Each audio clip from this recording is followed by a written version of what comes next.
నమస్తే అండి. నేను దుర్గారావు గారు రాసిన యువశక్తి అనే పుస్తకం చదవడం జరిగింది. ఆ బుక్ చాలా బాగుందండి. పిల్లలకు అర్థమయ్యేలాగా చాలా మంచి విషయాలు రాశారు. ఆయన రాసిన ప్రతి అక్షరం పిల్లలకి ఉదాహరణలతో చెప్పారండి.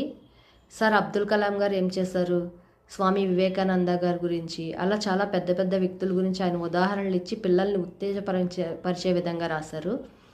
అందులో నాకు బాగా నచ్చిన విషయం ఏంటంటే, ప్రతి ఒక్కళ్ళు చిన్నవాళ్ళు పెద్దవాళ్ళు అని తేడా లేదండి. అందరూ భగవద్గీత చదివి దానిలో ఉన్న విషయాలు మనం ఆచరణలో పెట్టగలిగితే మనలో ఉన్న శక్తి ఏంటో మనకు తెలుస్తుందండి.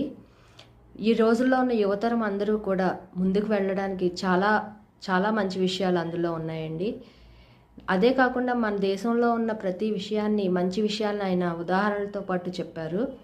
ఒకప్పుడు ఓపెన్హైమర్ అనే వ్యక్తి అణుబాంబు తయారు చేయాలనుకున్నప్పుడు ఆయన అయ్యో ఎలాగా ఇంతమంది చనిపోతారే అని బాధపడుతున్నప్పుడు ఆయన మన దేశానికి వచ్చి భగవద్గీత చదివి ఆయన ఆశాభావాన్ని పెంచుకుని వెళ్ళి ఆయన తయారు చేయగలిగారు.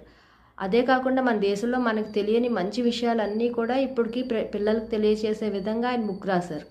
ఆయన రాసే ప్రతి అక్షరం నాకు చాలా బాగా నచ్చింది. ప్రతి లైను నచ్చిందండి. అందరూ చదివి మంచి విషయాలు తెలుసుకుని ముందుకు వెళ్ళాలని నేను ఆశిస్తున్నాను.